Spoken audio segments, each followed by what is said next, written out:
ఎంతో సుదూర ప్రయాణం తర్వాత అమ్ములు నగరంలోని తన మామయ్య ఇంటికి చేరుకుంది.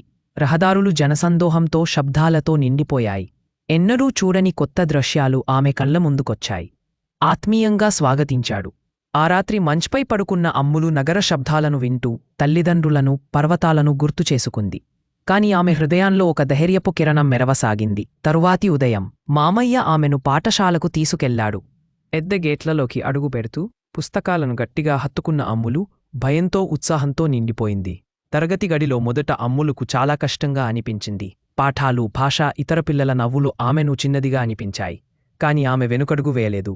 ఒక సాయంత్రం అమ్ములుకు తల్లిదండ్రుల నుండి ఒక లేఖ వచ్చింది.